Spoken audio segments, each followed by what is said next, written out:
position wa that is òfin ẹgbẹ́ wa kí state chairman yẹn kó tó lè ṣe anything òun fẹ́ suspend branch chairman yẹn àbò fẹ́ ṣe anything àbò fẹ́ ṣe òun fẹ́ dissolve ní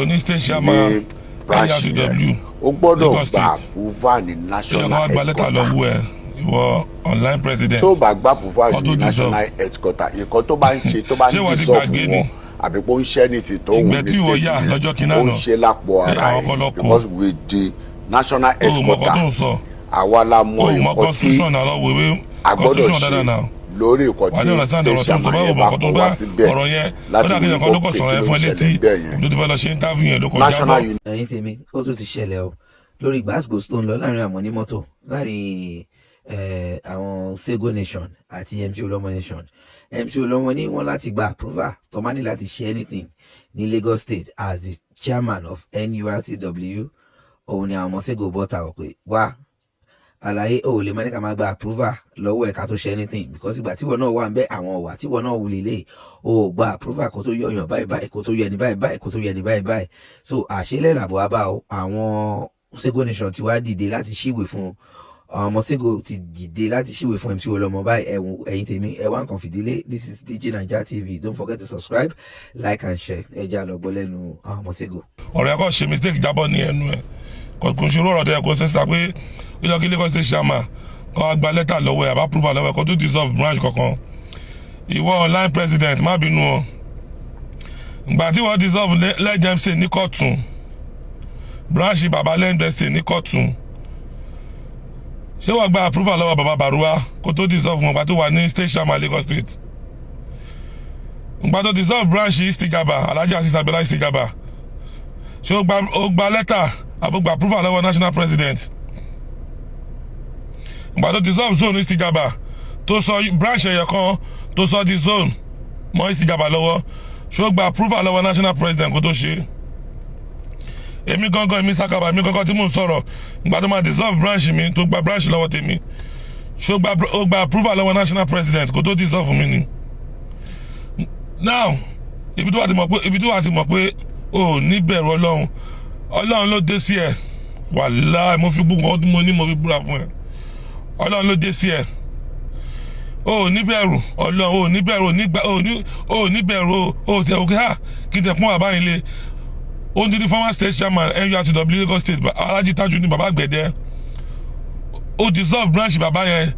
ṣé ibo ló ti gba approval tí wọ́n fi dissolve branch bàbá àgbẹ̀dẹ jọ ìwé tó ní kọ́ wá gba approval lọ́wọ́ ẹ approval kí ló fẹ́ gbà lọ́wọ́ ẹ gbàdó dissolve bàbá àgbẹ̀dẹ ọwọ́ tá ló ti gba approval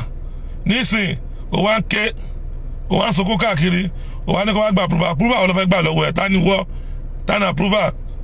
ó wá ń báǹkì àwọn èèyàn kọ́ máa gbé certificate òṣì kan ìwé kan tó òṣìṣẹ́ ní Lagos State ó lọ gbé wọn jáde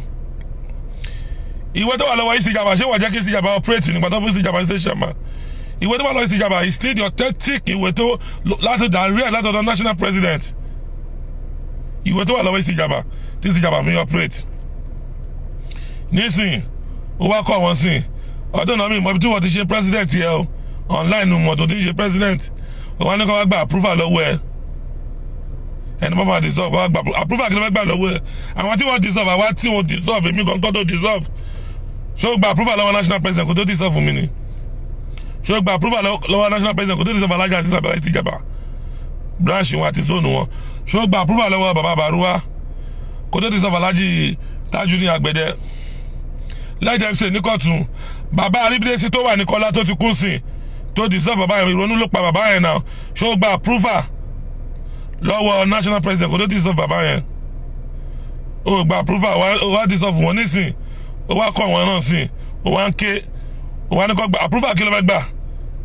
kí ni nǹkan tó tẹ̀ mọ̀ tó wà ní approval tó fẹ́ kọ́ kí ni nǹkan tó mọ̀ kí ni nǹkan tó bó ṣe wà yẹn kí ló lè kà kí ló lè kọ́ tó fẹ́ kọ́ sínú approval pé ìwọ ló kọ́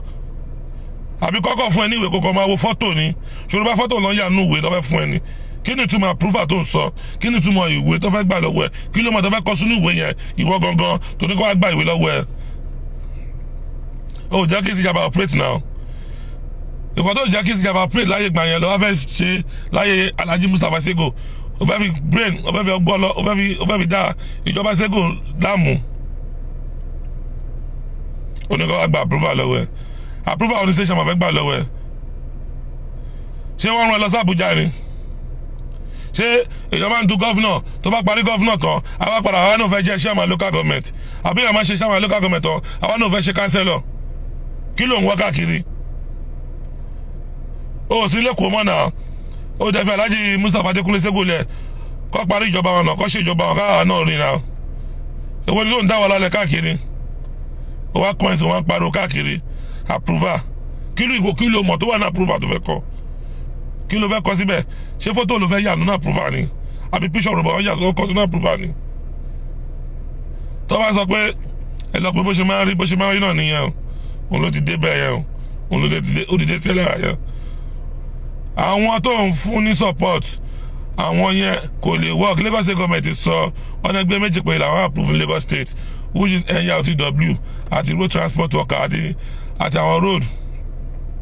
any other ẹgbẹ́ is a counterfeit one wọ́n ní affiliate mọ́ NURTW bẹ́ẹ̀ náà ni àwọn tó dà náà affiliate mọ́ road so Mr. Online President anybody lè gba approval lọ́wọ́ ẹ̀ approval ẹ̀ lọ́ máa gbénu yàrá ẹ̀ ìwádìí approval yẹn ẹ̀ máa lọ́ máa fi ráṣà àwọn máa gbẹ̀yìn ni thank you very much.